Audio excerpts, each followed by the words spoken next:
Presiden Republik Indonesia Joko Widodo menargetkan negosiasi kepemilikan saham pemerintah terhadap PT Freeport Indonesia sebesar 61% dapat diselesaikan pada Juni 2024 ini. Presiden Jokowi meyakini bahwa kepemilikan saham sebesar 61% dapat terrealisasi setelah negosiasi dengan PT Freeport Indonesia mencapai titik temu.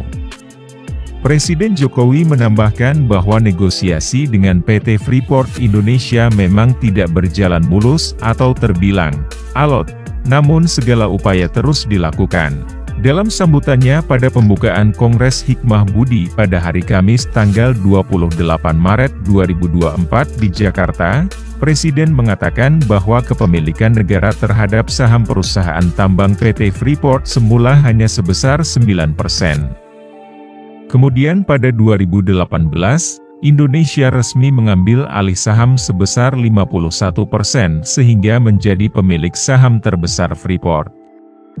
Penguasaan saham ini, kata Presiden, membuat penerimaan negara meningkat melalui 70% pendapatan perusahaan.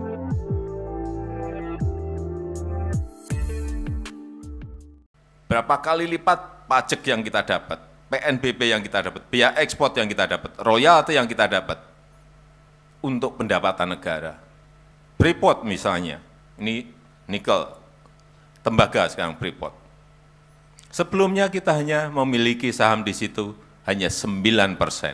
Kemudian kita ambil alih dengan negosiasi, sekarang sudah mayoritas menjadi 51%. Artinya Freeport itu bukan milik Amerika lagi, sudah milik Indonesia. Milik negara kita.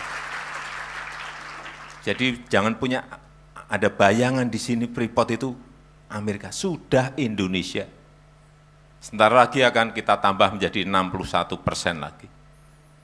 Dan pendapatan Freeport sekarang ini 70% itu masuk ke negara. 70%. Begitu kita naik lagi menjadi 61% nantinya, 80% akan masuk ke negara. Inilah proses-proses, tetapi untuk mendapatkan hal seperti itu, sekali lagi, tantangannya besar, tantangannya tidak mudah, butuh nyali, butuh keberanian. Kadang-kadang, ini kok di dalam negeri, kita ngambil alih seperti ini, nggak ada yang dukung, diem-diem saja, malah kadang sebagian membuli. Tapi saya sudah terbiasa dihina, difitnah, dicaci maki, diejek. Saya terus saja. Kalau saya yakini benar, saya akan terus.